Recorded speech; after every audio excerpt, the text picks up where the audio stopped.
채화영이 웃을수록 누군가는 죽어가고 있었습니다. 드림그룹 마대창 회장의 저택은 그날도 조용했는데요. 창문 너머로 봄 햇살이 곱게 내려앉았지만 마서린의 방 안 공기는 한겨울보다 더 차가웠습니다.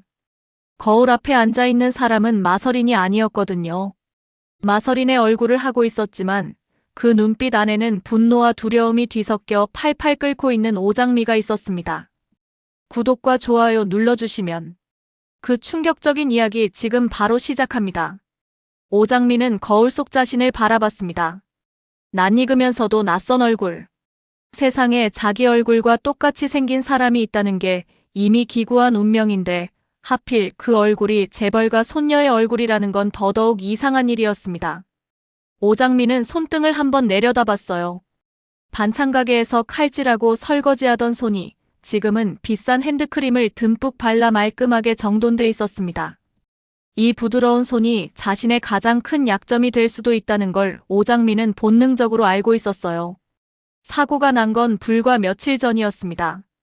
트럭이 들이받던 순간 오장미는 눈앞이 하얘지면서 의식을 잃었어요. 깨어났을 때는 낯선 병실이었는데 얼굴 생김새 때문에 오장미는 마서린으로 분류돼 있었습니다. 처음에는 정신이 없어서 몰랐지만 얼마 지나지 않아 오장미는 깨달았습니다. 이 혼선이 자신에게는 살아남을 수 있는 단 하나의 기회라는 걸요. 진짜 마서린이 실제 오장미의 신분으로 병원에 누워있는 동안 채화영이 죽이려는 표적인 오장미 자신은 마서린으로 살면서 시간을 벌 수 있었습니다. 문제는 채화영이었습니다. 채화영은 드림호텔 대표이자 마대창 회장의 며느리였는데 그 우아한 얼굴 뒤에는 불도저보다 무서운 욕망이 도사리고 있었어요. 채화영이 오장미를 없애려는 이유는 단순하지 않았습니다. 30년에 걸쳐 쌓아 올린 무언가가 오장미 한 명 때문에 무너질 수 있다는 공포. 그 공포가 채화영을 점점 더 잔인하게 만들고 있었습니다. 오장미는 마서린의 방을 천천히 둘러봤어요. 여기저기 명품 향수병들이 늘어서 있었고 옷장 안은 한 벌에 수백만 원짜리 코트들로 빽빽했습니다.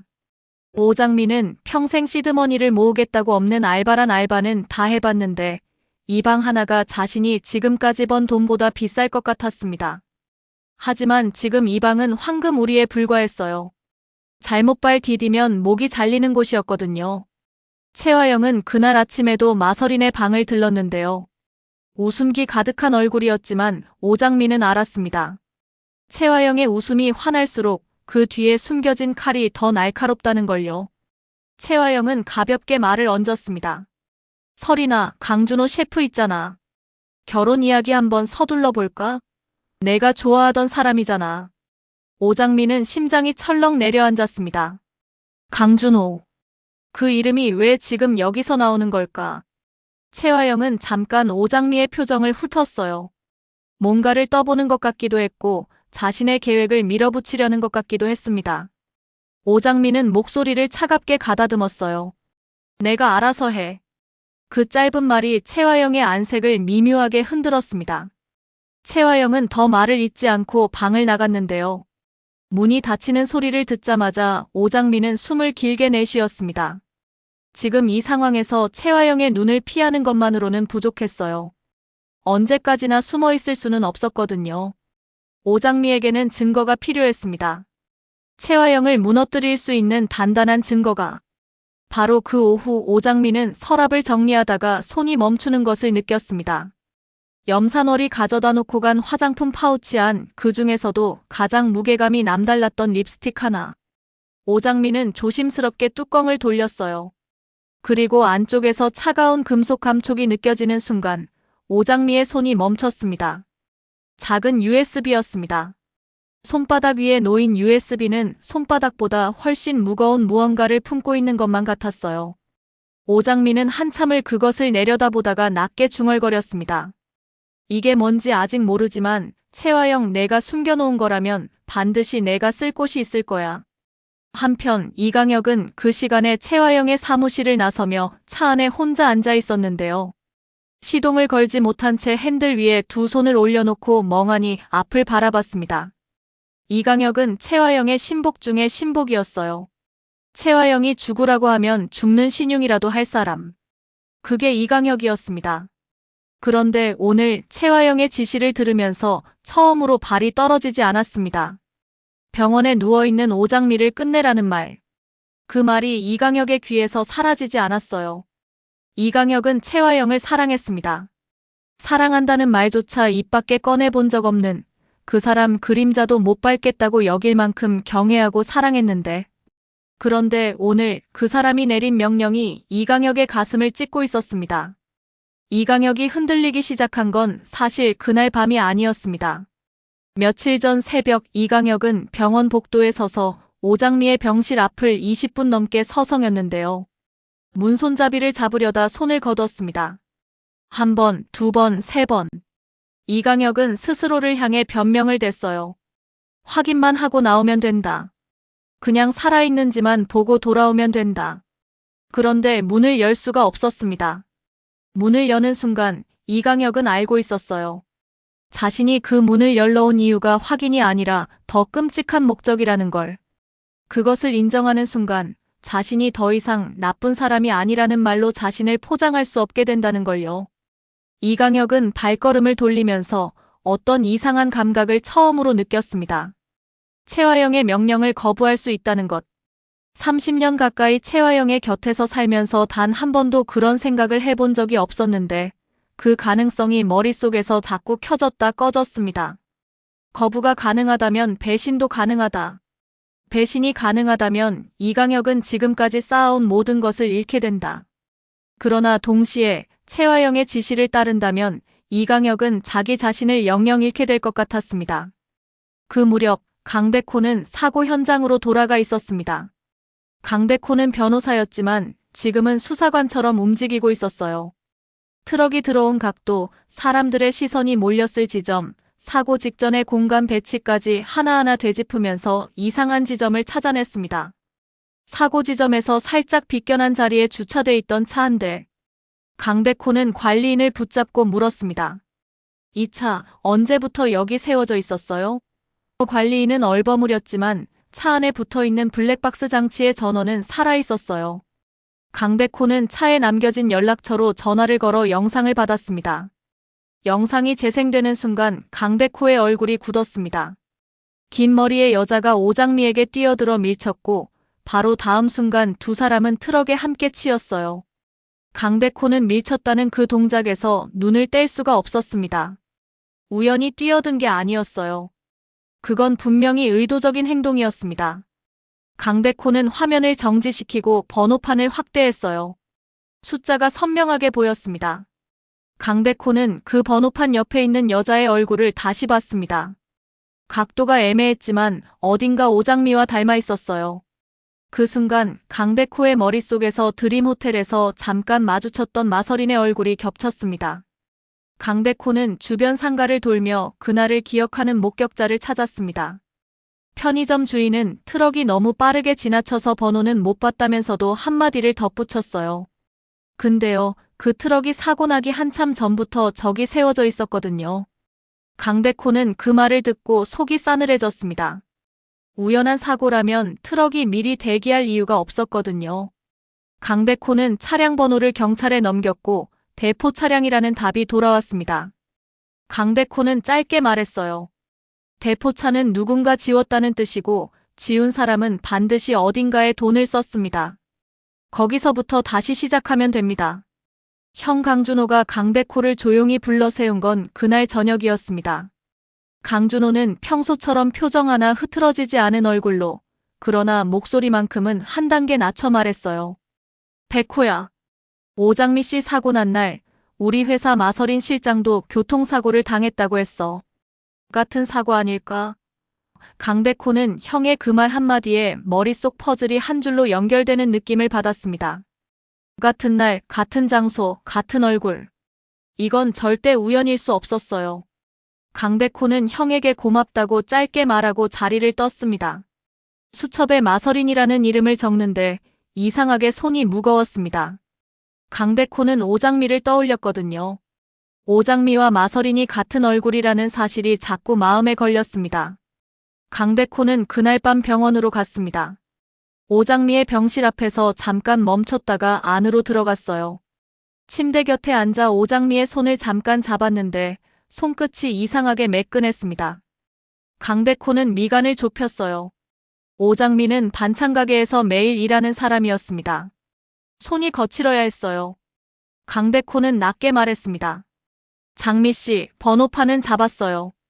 이제 사람만 잡으면 됩니다. 대답은 없었지만 강백호는 환자의 속눈썹이 아주 미세하게 떨리는 것 같았어요. 착각인지 진짜인지 알 수 없었지만 그 순간 강백호는 확신했습니다. 이 병실 안에 무언가 비밀이 있다는 걸.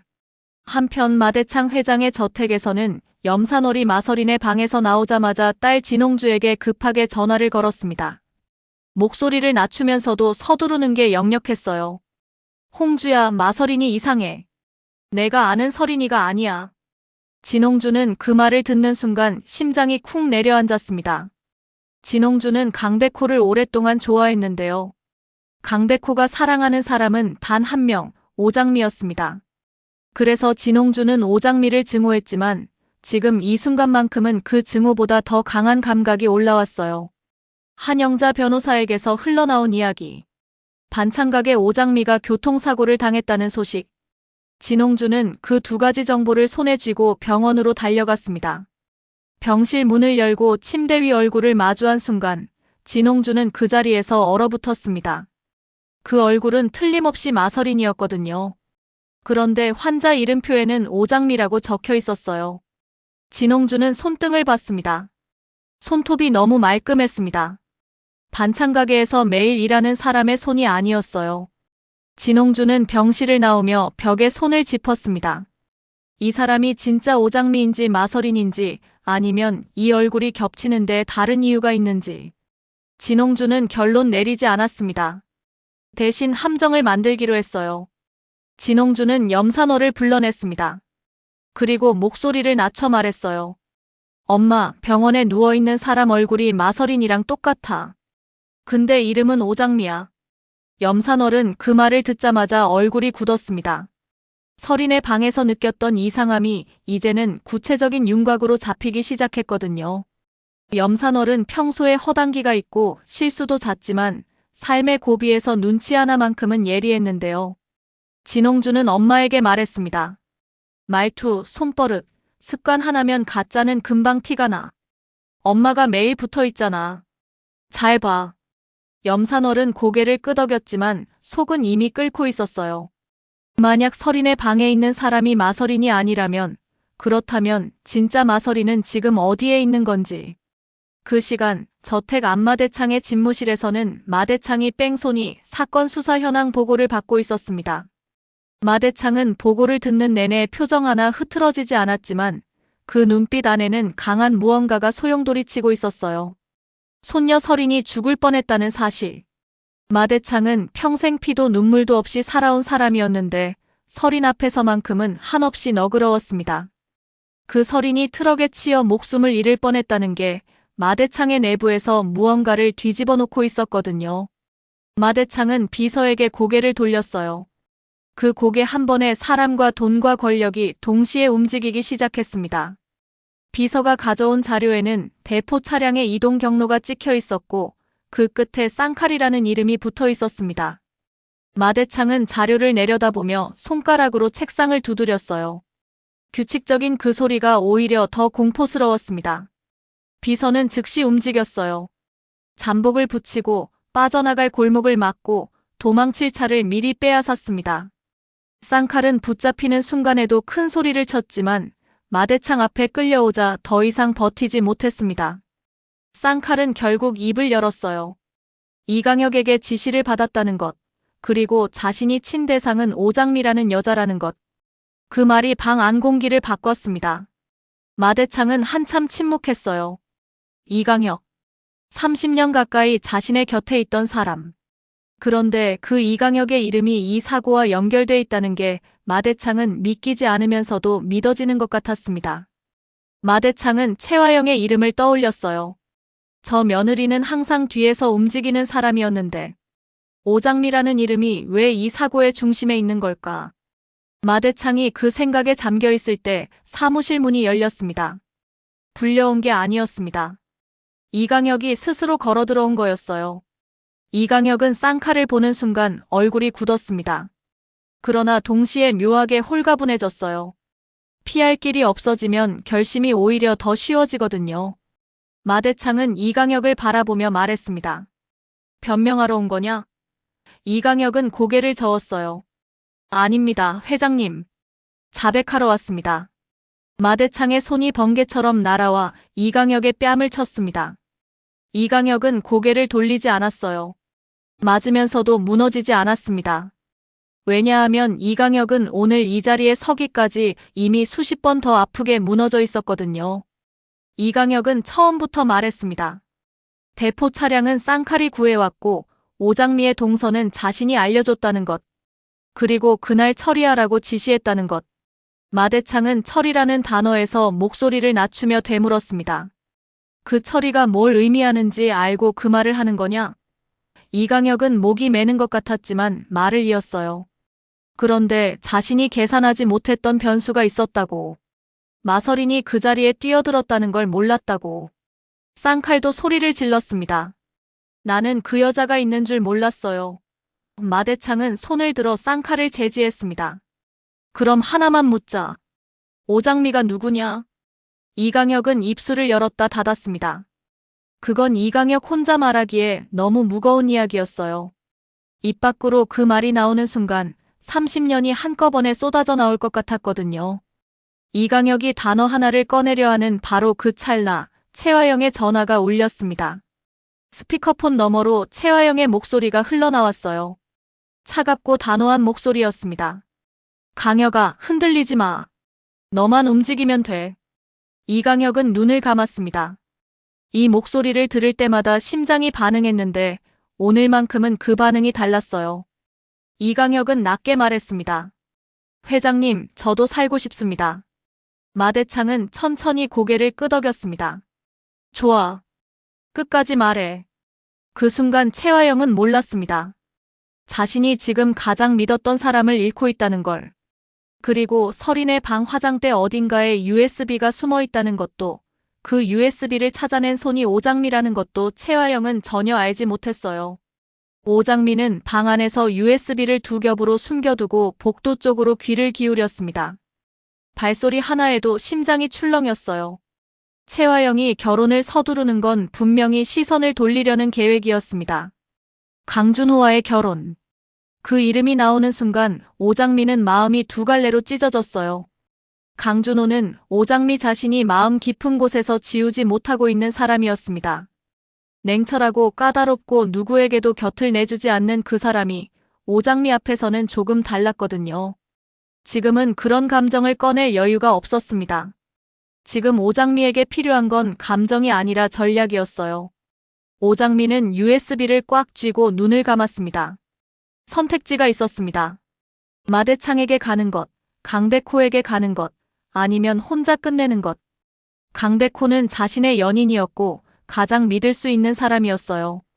하지만 강백호에게 연락하는 순간 오장미가 살아있다는 사실이 너무 빨리 새어나갈 수 있었습니다. 채화영의 귀에 닿는데 오래 걸리지 않을 거예요.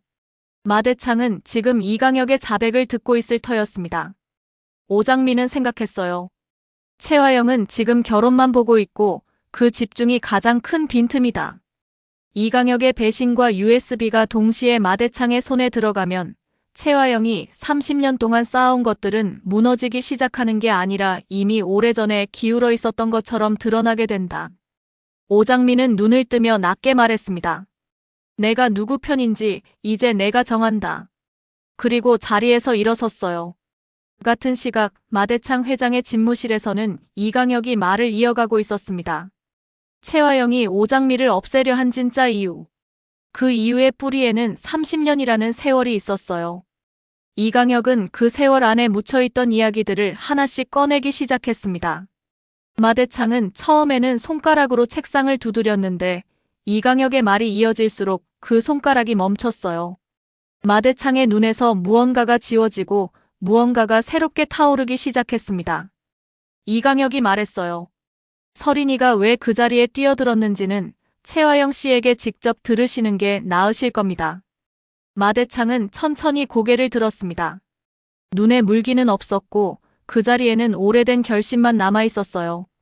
채화영은 그 시간에 드림호텔 사무실에서 차가운 얼굴로 전화기를 들고 있었습니다.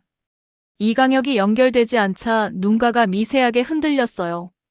이강혁과 30년 가까이 살면서 연결이 안 된 적이 없었는데 채화영은 자신을 달랬습니다. 병원에 누워있는 오장미만 없애면 모든 게 제자리로 돌아온다. 강준호와 설인의 결혼식 날짜만 잡으면 된다. 그 생각에 매달리는 사이 채화영의 손이 미세하게 떨렸는데요. 이 떨림을 채화영 자신도 눈치채고 있었습니다.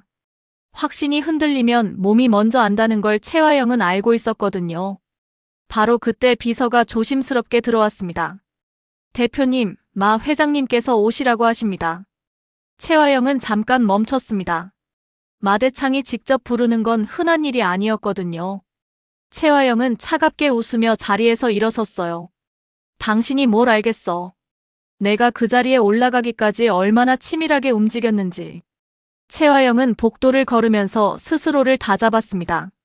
마대창 앞에서는 항상 조신한 며느리였거든요.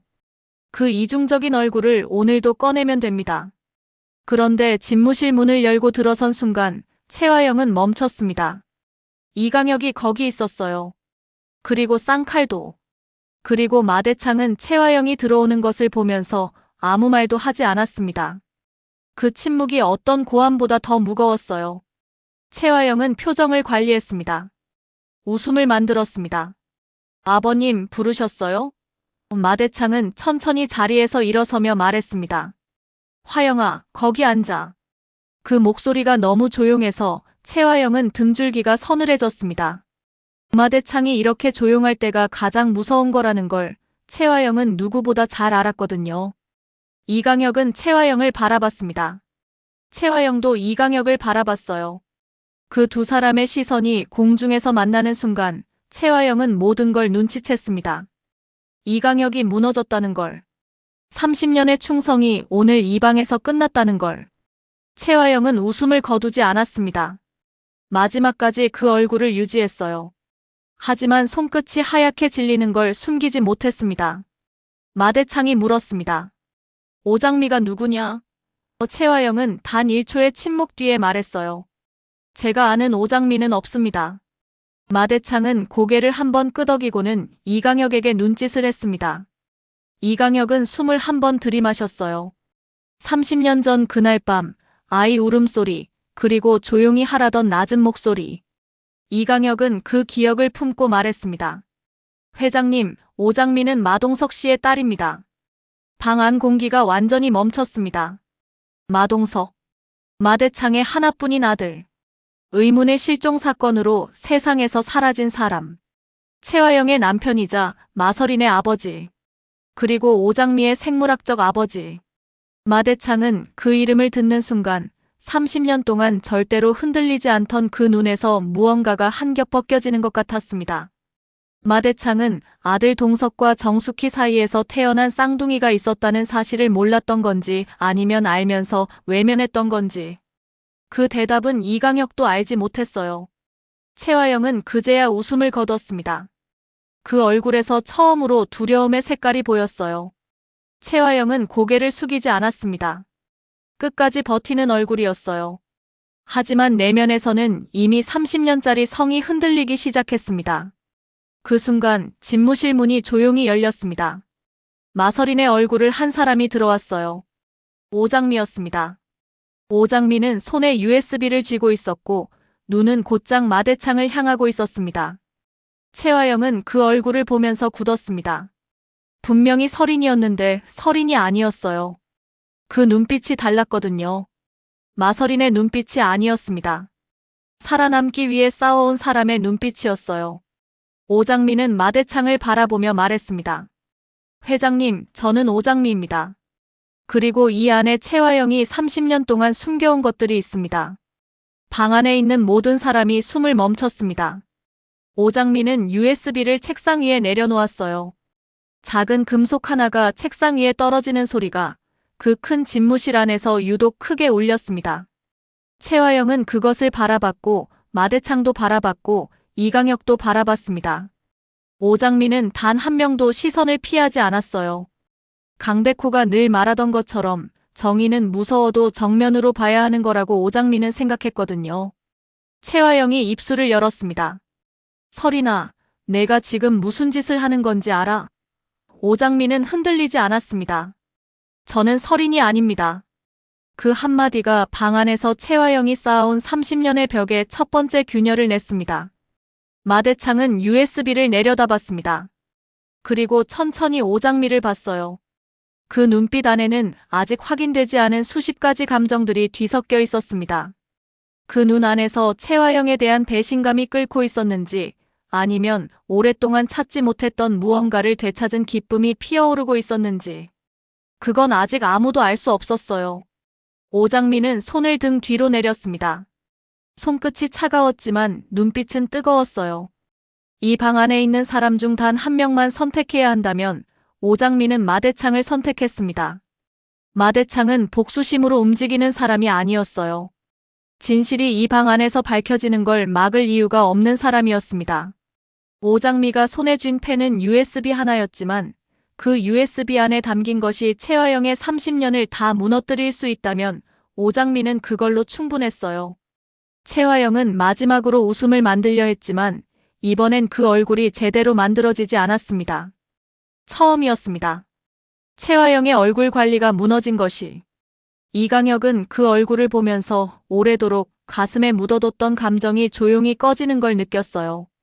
사랑이라고 불렀던 것이 실은 두려움이었던 건지 아니면 진짜 사랑이었는데 오늘 이 방에서 비로소 그 사랑의 마지막 숨이 닿은 건지 이강혁도 알지 못했습니다. 오장민은 생각했어요. 엄마 정숙희가 반찬 가게에서 단골들 밥상을 챙기던 그 손으로 양아빠 오복길이 마지막 숨까지 지켜주려 했던 그 사랑으로 오장민은 오늘 이 방에 서 있었습니다. 최화영에게 엄마를 빼앗겼고 양아빠를 빼앗겼고 자신의 이름마저 빼앗겼는데 오늘 이 방에서 그 모든 것을 도로 찾아올 수 있을지도 몰랐습니다. 마대창이 말했습니다. USB를 틀어봐라. 그 한마디로 모든 것이 시작되었습니다. 오늘의 이야기는 여기까지입니다. 영상을 끝까지 봐주셔서 감사드리며 앞으로 갈수록 충격적이고 흥미진진하고 재미있는 이야기로 달려가고 있는 드라마 첫 번째 남자. 다음 이야기도 궁금하실 텐데요. 구독, 좋아요, 알림 설정까지 해주시면 편하게 찾아오실 수 있습니다. 이번 영상 다들 어떻게 보셨는지 댓글로 남겨주시면 더 좋은 영상을 만드는데 힘을 보태겠습니다. 여러분의 구독과 좋아요는 더 좋은 이야기로 영상을 들려드리는데 큰 힘이 됩니다. 다음 편에서 뵙겠습니다.